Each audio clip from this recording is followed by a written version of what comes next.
बेटा ग्रेजुटी,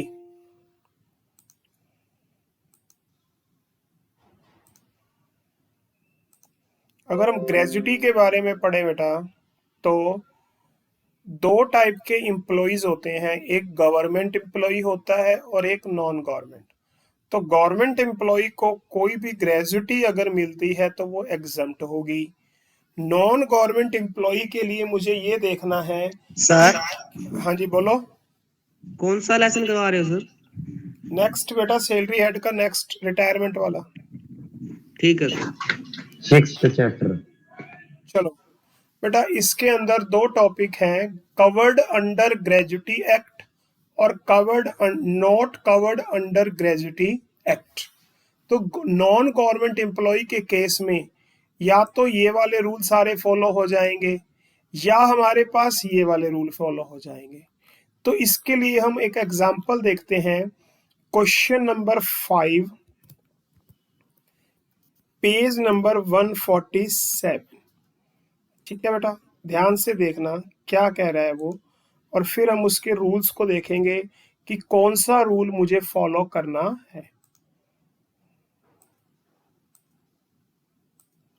चलो जी, कहता है मिस्टर एक्स 10 अप्रैल 2019 को वो रिटायर हो गया 30 साल 7 महीने की जॉब करके, और वो 15,000 रुपये पर मंथ सैलरी ले रहा है 1/1/2008 से 31/12/2008 तक।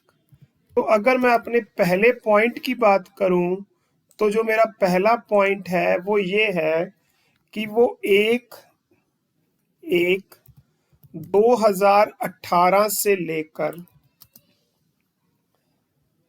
31/12/2018 तक वो कितनी सैलरी ले रहा है?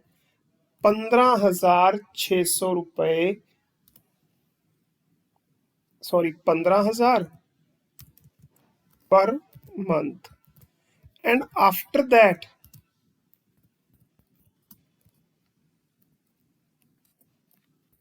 वो कितनी सैलरी ले रहा है? 15,600 रुपये पर मंथ। चलो जी नेक्स्ट, आगे बोला जा रहा है मुझे वो डीए कितना ले रहा है? 3,000 रुपये पर मंथ। थर्ड पॉइंट आता है हमारे पास, वो डीए ले रहा है 3,000 रुपये पर मंथ। नेक्स्ट आ रहा है 2% वो कमीशन ले रहा है टर्नओवर पे, कमीशन ऑन टर्नओवर 2%। कितना बन रहा है देखें,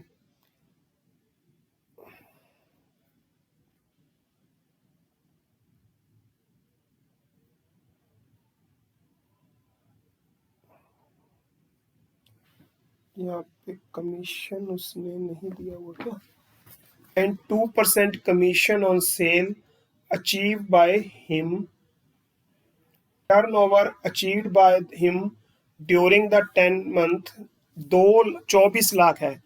तो 24 लाख इंटू 2% अगर हम करते हैं तो मेरे पास आता है 48,000। चलो जी आगे बढ़ते हैं हम। He received A gratuity 4,80,000। वो ग्रेजुटी कितनी रिसीव कर रहा है? 4,68,000। और पांचवा पॉइंट है note cover under gratuity act. लो जी, तो लास्ट पॉइंट आ गया कि वो ग्रेजुटी एक्ट में कवर नहीं हो रहा। तो इस क्वेश्चन के सारे मेन पॉइंट्स हमने क्या कर लिए, पॉइंट आउट कर लिए। तो अब हम देखते हैं कि हमारे पास कौन सा ऑप्शन एप्लीकेबल है। तो ये not covered under gratuity act वाला चलेगा मेरे पास। तो इसमें देखते हैं, ये वाला ऑप्शन उठाते हैं सी, देखो ध्यान से, तो मुझे क्या क्या चाहिए। पहला point 20 lakh minus exempt amount already received, तो 20 लाख है। रिटायरमेंट से पहले उसने कुछ भी रिसीव नहीं किया हुआ, तो इसका मतलब 0 है, तो ये 20 लाख रुपया मैंने यहां दिखा दिया। सेकंड, एक्चुअल अमाउंट रिसीव्ड, तो वो एक्चुअल अमाउंट कितनी रिसीव कर रहा है हमारे पास, यहाँ पे अभी उठाया था अपन ने 4,68,000, तो 4,68,000 वो एक्चुअल अमाउंट रिसीव कर रहा है। अब थर्ड पॉइंट क्या आता है, half month average salary into number of year service, तो ये वाला पॉइंट उठाते हैं हम।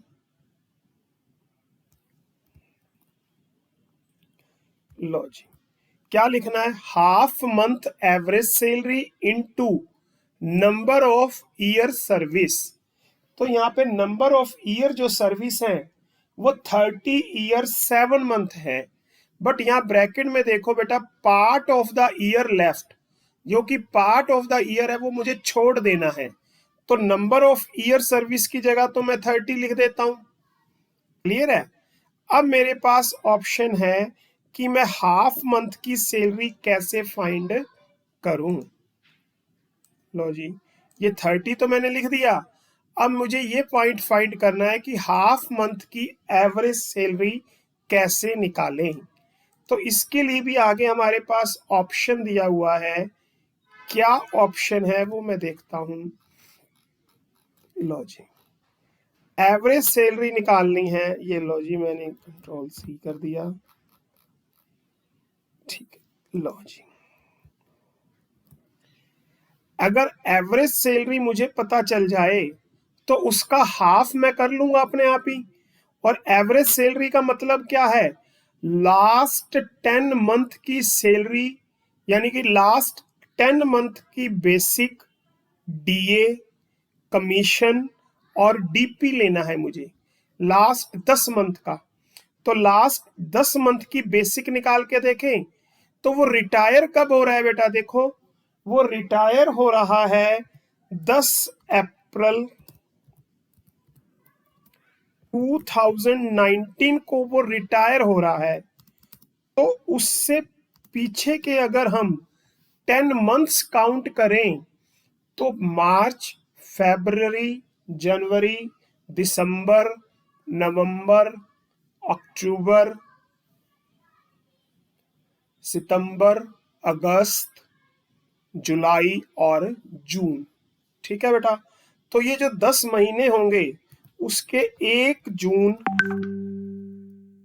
2018 से लेकर जब वो रिटायर हो रहा है 10 अप्रैल, यानी कि लास्ट 31 मार्च ले लेते हैं, उससे पीछे के 10 मंथ, इसका पीछे 31 मार्च 2019, ये 10 महीने हो गए, क्योंकि एवरेज सैलरी निकालने के लिए मुझे क्या लेना है, लास्ट 10 मंथ, जिस दिन वो रिटायर हुआ है उससे पीछे के 10 मंथ लेने हैं, और रिटायर कब हो रहा है 10 अप्रैल को, तो इससे पीछे के 10 महीने ये बने, तो इस पीरियड की मुझे क्या चाहिए, सैलरी चाहिए। तो बेटा यहां से पता चल रहा है 1/1/18 से लेके 31/12/18 तक तो उसको कितनी मिली, 15,000, तो ये जून उसी में आ जाएगा। तो जून से लेके, ध्यान से देखना, 1 जून 2018 से लेके 31 दिसंबर 2018 तक तो वो कितनी ले रहा है, 15,000, और 1 जनवरी 2019, ये देखो बेटा, आफ्टर दैट, इस पीरियड में तो वो 15,000 ले रहा है, और उसके बाद उसकी सैलरी कितनी आ गई, 15,600 आ गई। बोलो क्लियर है। मुझे 10 अप्रैल को वो रिटायर हो रहा है, उससे पीछे के 10 महीने लेने हैं, तो ये पीरियड हो गया जहां पे 15,000 मिल रहे हैं, और ये पीरियड हो गया जहां मुझे कितने मिल रहे हैं, 15,600 मिल रहे हैं। तो 1 जनवरी से 31 मार्च तक का जो पीरियड होगा, ठीक है बेटा, 15,600, ये मेरे लिए क्या रहेगा, 15,600 रहेगा 2019 तक का। क्लियर? बस बन गई बात हमारी। तो 15,000 को कितने से मल्टीप्लाई करें, 7 मंथ से। तो 15,000 को तो हम मल्टीप्लाई कर देते हैं इंटू 7।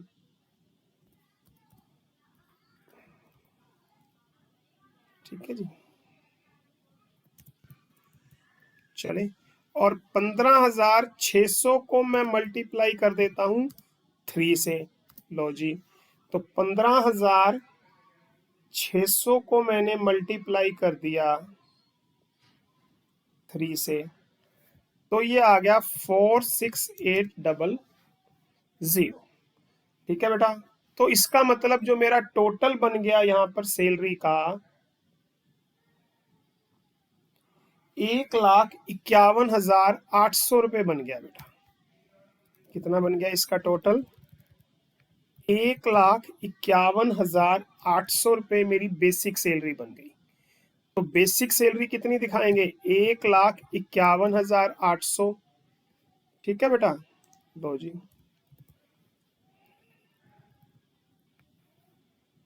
प्लस क्या जोड़ना है, डीए।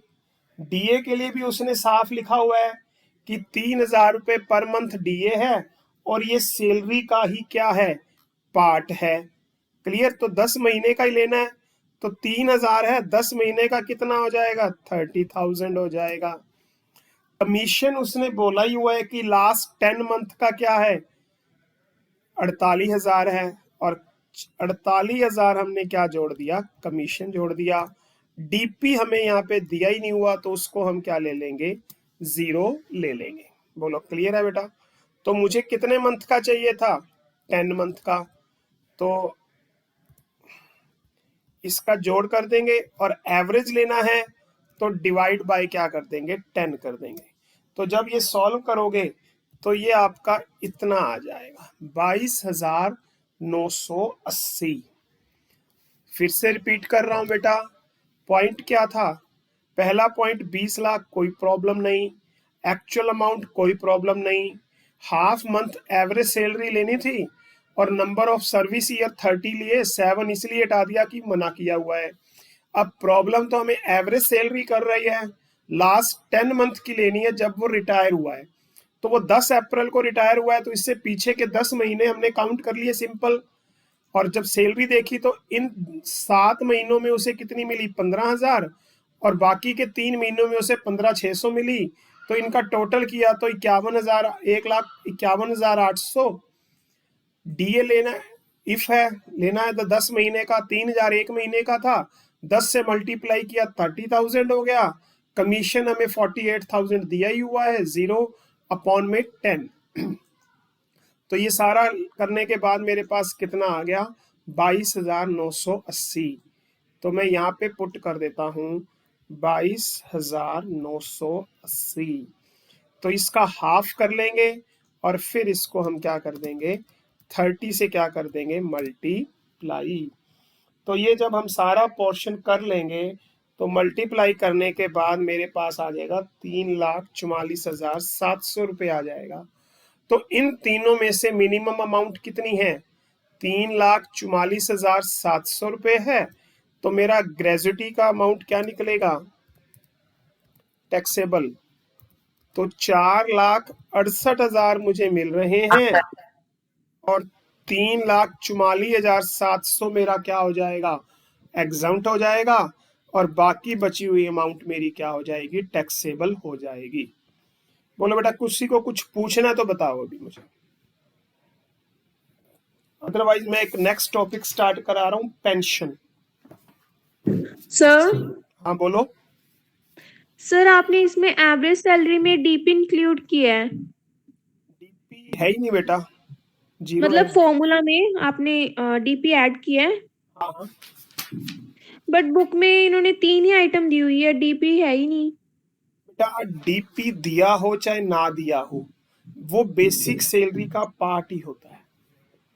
याद रखना। सर फर्स्ट ओके इससे पिछला चैप्टर पढ़ोगे या ये चैप्टर जब भी पढ़ोगे, डीपी चाहे लिखा है चाहे नहीं लिखा, वो डीपी बेसिक सैलरी का पार्ट ही होता है बेटा, याद रखना।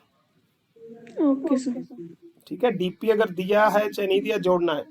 और बोलो यस सर, थोड़ा सा ग्रेजुएटी के बारे में बता दो। बेटा। ग्रेजुटी ये होती है, एक ऑनर होता है जब एक पर्सन रिटायर होता है जब, तो कंपनी की तरफ से उसे, मान लो 20-25 साल 30 साल वो उस कंपनी में जॉब करके रिटायर हो रहा है, तो कंपनी जाते हुए उसे एक फिक्स अमाउंट पे करती है, जिसे हम क्या बोलते हैं, ग्रेजुटी बोलते हैं।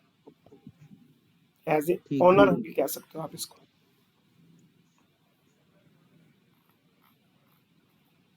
समझ आ गई बेटा? हाँ जी सर। हाँ, अब मैं बात कर रहा हूं पेंशन की बेटा, ध्यान से देखना। पेंशन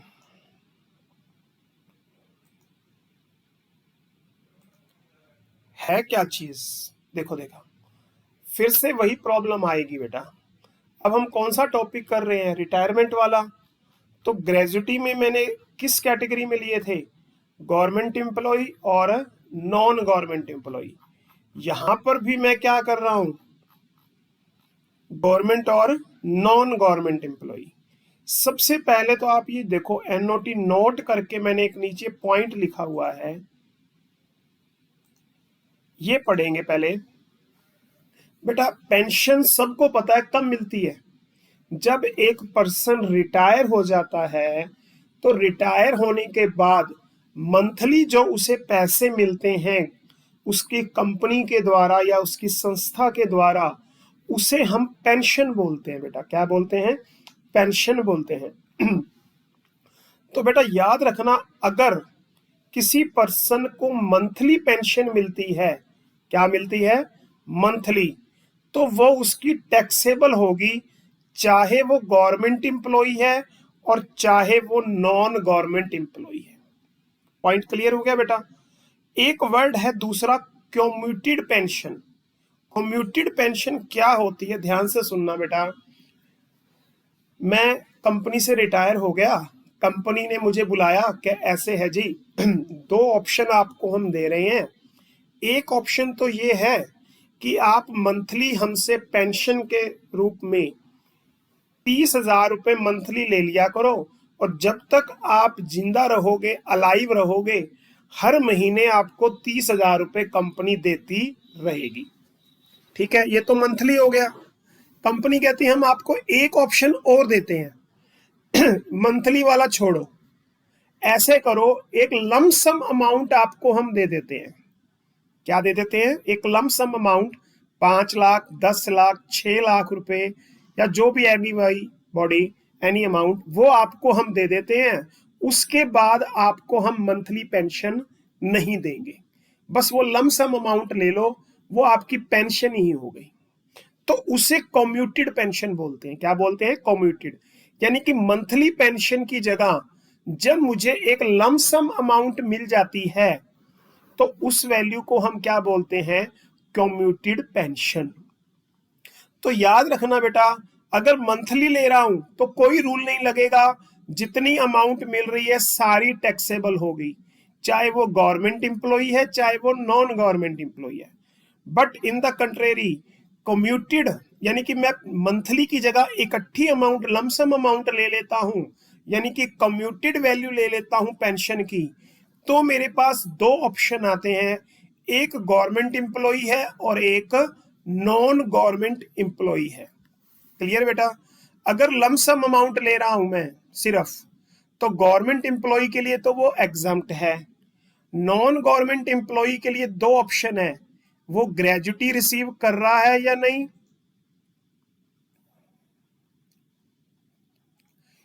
या ग्रेजुटी रिसीव कर रहा है। अगर तो वो ग्रेजुटी रिसीव कर रहा है, तो जितनी उसकी पेंशन होगी उसका 1/3 हम इसमें से लेस कर देंगे।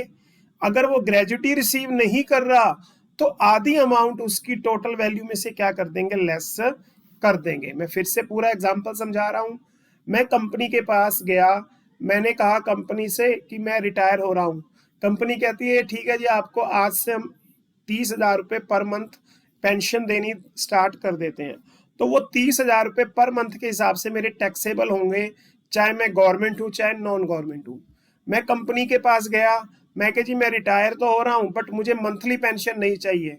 वो कहते जी ठीक है जी आप हमसे लमसम ले लो, तो मैंने लमसम ले ली अमाउंट।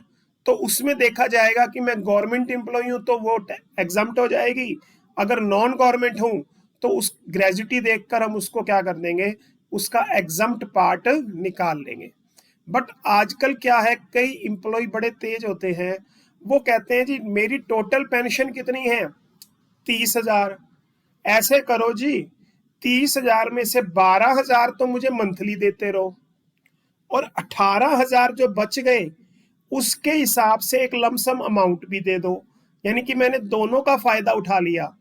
भी मैंने क्या कहा, मेरी पेंशन कितनी बन रही है 30,000, तो मैंने कहा जी ऐसे 12,000 तो मुझे मंथली देते रहना, जो 18,000 है उसके हिसाब से कम्यूटेड वैल्यू निकाल लो और वो मुझे अब लमसम दे दो। तो उस केस में जो 12,000 होंगे वो तो फुली टैक्सेबल होंगे, 18,000 रुपए पे मेरा ये कम्यूटेड वाला क्या लग जाएगा, रूल लग जाएगा। तो इसको हम एग्जाम्पल से और अच्छी तरह समझ पाएंगे। तो आप अपनी बुक में पेज नंबर 148 पे क्वेश्चन नंबर 6 है, वो निकाल लो बेटा। क्या कह रहे हैं मिस्टर सुरेश,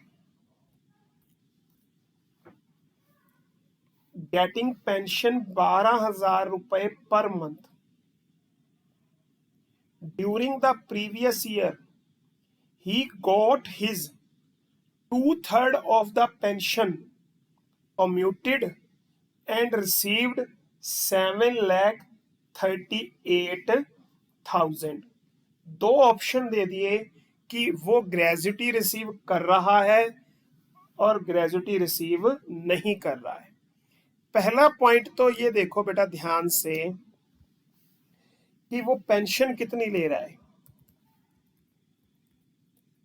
वो मुझसे पेंशन ले रहा है 12,000 रुपए पर मंथ।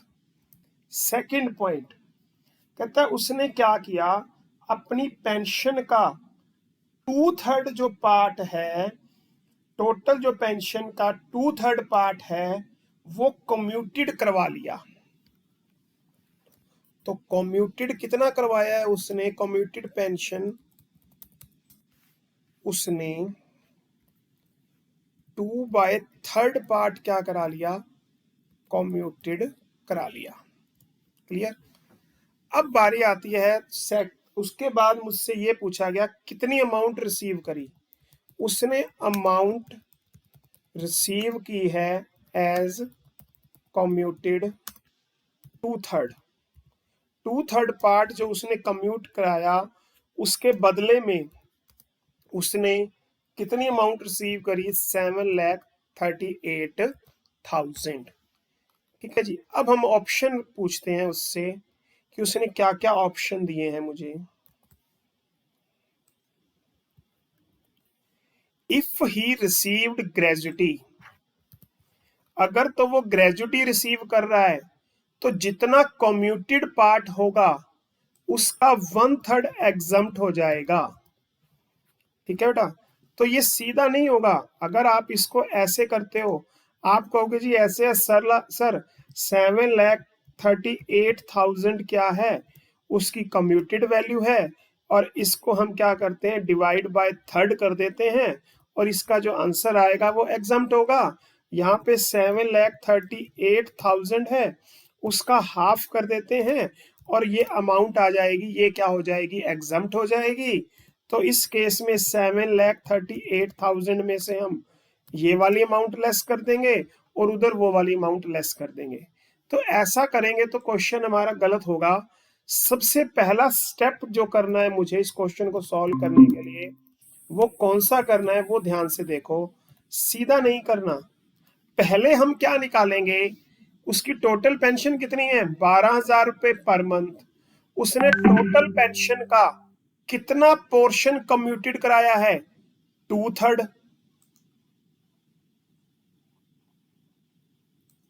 कितना कराया है 2/3, और 2/3 सर पार्ट के रुपए वापस क्या कह रहे हो? स्क्रीन शेयर करना वापस। क्या हो गया, गड़बड़ होगी क्या?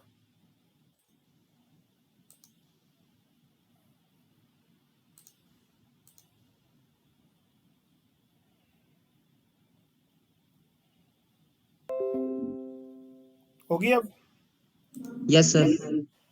तो उसने 2/3 पार्ट क्या कराया, कम्यूटेड कराया, और उसके बदले में उसने कितने रुपए रिसीव किए, 7,38,000। तो फर्स्ट स्टेप में हम ये सपोज करेंगे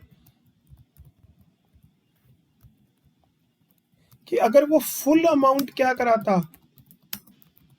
कम्यूटेड कराता, तो कितनी अमाउंट बनती। तो कैसे निकालेंगे, 7,38,000 इंटू इसका रिवर्स कर दो, 3/2 कर दो, तो क्या आ जाएगी, फुल अमाउंट आ जाएगी। तो फुल अमाउंट कितनी है, 11,07,000। ठीक है, याद रखना बेटा प्लीज, यहां पे मैं आपको यही चीज समझाने जा रहा हूं कि यहां पे गलती करोगे कि 1/3 of the commuted pension is exempted, या 1/2 of the commuted pension is exempted. तो ये कम्यूटेड पेंशन कौन सी है, ये फुल लेनी है बेटा। क्या लेनी है, फुल। ध्यान रखना, उसने क्या कहा कि उसने 2/3 पार्ट क्या कराया, कम्यूट कराया, और 2/3 पार्ट जब कम्यूट कराया तो उसने इतनी पेंशन क्या करी, टोटल अमाउंट रिसीव करी। तो यहां पर हम ये सपोज करेंगे अपनी तरफ से कि अगर वो पूरी की पूरी अमाउंट कम्यूट करवाता, पूरी पेंशन कम्यूट करवाता, full amount of pension, full amount of pension अगर वो कम्यूट करवाता तो कितने बनते। तो 7,38,000 2/3 का है, तो अपोजिट कर देंगे, 3/2, तो फुल अमाउंट आ गई। तो बेटा यहां पर जो 7,38,000 है, यहां पर मुझे 1,07,000 का 1/3 लेना है बेटा, 738 का नहीं लेना। ये तो अमाउंट मैं रिसीव कर रहा हूं ना बेटा, तो मुझे यहाँ पे किसका लेना है, 1,07,000 का 1/2 या 1/3 लेना है। तो जो अमाउंट आएगी 3,69,000, और यहां पर आ जाएगी 5,53,500। तो बेटा यहां पर जो लेस करेंगे, यहाँ पे 7,38,000 उससे मिल रहे हैं, तो 7,38,000 में से 369,000 उसका एग्जम्प्ट हो जाएगा, और यहाँ पर भी 738,000 में से 5,535,500 उसका क्या हो जाएगा, एग्जम्प्ट हो जाएगा। तो याद रखना बेटा, जब पेंशन का करेंगे हम क्वेश्चन तो टोटल पेंशन कितनी है, 12,000, इसमें से कितना कम्यूट करा लिया, 2/3, 2/3 के रुपए कितने मिले उसे, 7,38,000। तो मैंने इसे सबसे पहले ये माना कि अगर वो पूरी पेंशन कम्यूट कराता तो इतने रुपए बनते, तो फुल पेंशन का 1/3 और 1/2 लेंगे और वो लेस कर देंगे। तो अब मंथली पेंशन उसे कितनी मिलेगी, 12,000 टोटल है, इंटू 2/3 उसने कम्यूट करवा ली, तो बचा क्या, 1/3 बचा, तो उसे हम 1/3 कर देंगे, तो 4,000 उसे पर मंथ मिलता रहेगा, जो कि फुली क्या होगा, टैक्सेबल होगा। क्लियर है बेटा? तो उसने दोनों ऑप्शन सिलेक्ट किए थे। एक क्वेश्चन और करके देखते हैं हम, क्वेश्चन। हाँ बोलो सर ये थोड़ा कम समझ आया। बेटा। मेन उसने ये बोला कि टोटल पेंशन कितनी है उसकी, 12,000। 12,000 के दो हिस्से बना लिए उसने। कहता जी 1/3 यानी कि 4,000 तो पर मंथ मुझे क्या देते रहो, कैश देते रहो।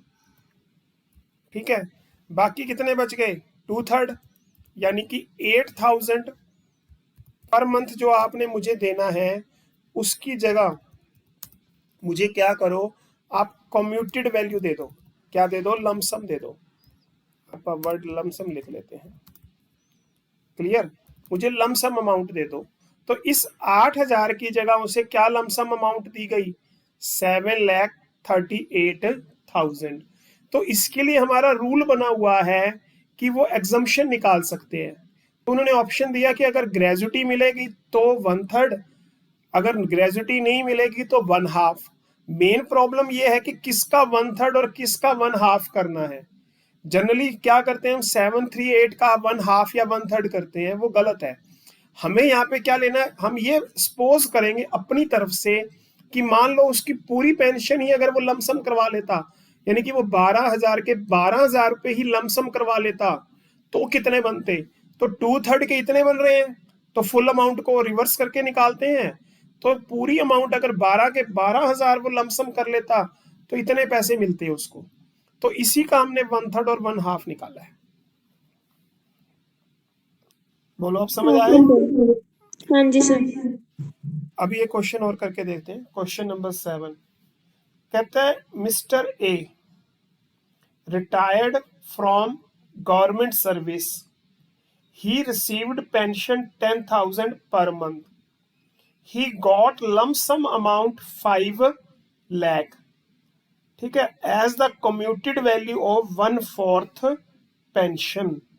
तो उन्होंने क्या किया, अपनी 1/4 पेंशन को तो क्या करा लिया, कम्यूटेड करा लिया, और बाकी पेंशन जो थी उनकी वो मंथली चलती रही।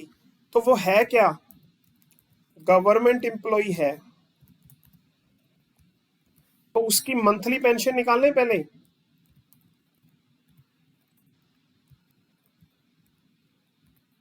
अगर हम मंथली पेंशन निकालें तो उसकी जो मंथली पेंशन है वो 10,000 है, ठीक है। कितना पोर्शन वो 1 कंपनसेट पेंशन में कम्युलेटेड कर रहा है, 1/4। तो बाकी कितना बचा, 3/4 बचा, इंटू 3/4, ठीक है। तो ये मेरे ख्याल से 7500 रुपए पर मंथ तो वो क्या लेगा, मंथली पेंशन लेगा। ये उसकी टैक्सेबल होगी, क्या हो जाएगी, टैक्सेबल हो जाएगी। अब बात करते हैं कम्यूटेड की, तो उसको कम्यूटेड वैल्यू कितनी मिल रही है, 5 लाख, ठीक है। अब वो है क्या, देखो गवर्नमेंट एम्प्लॉय है, तो गवर्नमेंट एम्प्लॉय के लिए अगर हम देखें तो कम्यूटेड वैल्यू तो एग्जम्प्ट ही होती है। तो यहाँ पर जो मिस्टर एक्स है, जो उसे मंथली पेंशन 7500 रुपए मिलेगी वो तो टैक्सेबल रहेगी, बट जो 5 लाख उसे कम्यूटेड मिलेंगे वो एग्जम्प्ट हो जाएंगे। बस यही और इसका ऑप्शन का पार्ट है। तो जो 5 लाख उसे मिलेंगे वो उसके क्या रहेंगे, एग्जम्प्ट हो जाएंगे। बोलो क्लियर है बेटा। इसका अगर हम बी पार्ट देखें, ध्यान से देखो, कहता mister X retired from A limited on 31 July 19, she got a pension 6,000 per month up to December, she got 7 lakh on 1st January as a commuted value of her 70% of pension, and she also receive a gratuity of 50,000। तो वो 50,000 की क्या receive कर रही है, gratuity. तो उसके ऊपर कौन सा रूल लगेगा, ये वाला रूल लगेगा।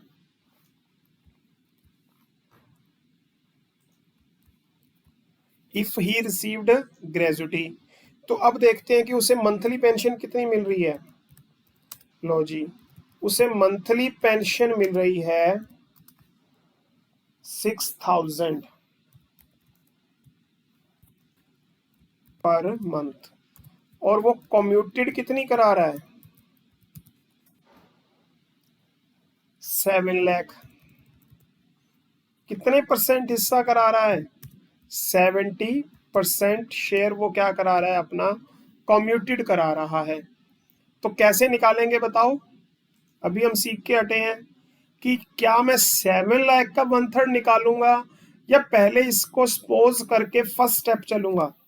तो यहाँ पे क्या चलेंगे, फर्स्ट स्टेप चलेंगे हम। कौन सा स्टेप चलेंगे कि सपोज अगर वो फुल सैलरी क्या कराता, फुल पेंशन क्या कराता, कॉम्युलेटेड कराता, तो क्या करेंगे हम, 7 लाख इंटू 100% टैक्स, 100 अपॉन में 70, तो ये 10 लाख आ जाएगा मेरा। क्लियर? तो वो ग्रेजुटी भी रिसीव कर रहा है क्या बेटा? तो 10 लाख का हम क्या करेंगे, 1/3 निकाल लेंगे, तो ये 3 करके कुछ आ जाएगा। तो ये अमाउंट उसकी क्या हो जाएगी, एग्जम्प्ट हो जाएगी। एक्चुअल में वो रिसीव कितने कर रहा है, 7 लाख। तो इसमें से 3 हम क्या कर देंगे, लेस कर देंगे, बाकी उसकी क्या आ जाएगी, टैक्सेबल अमाउंट आ जाएगी।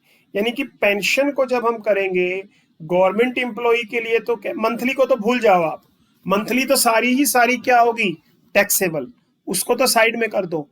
रूल किसके लिए याद करना है मुझे, कम्यूटेड वैल्यू के लिए।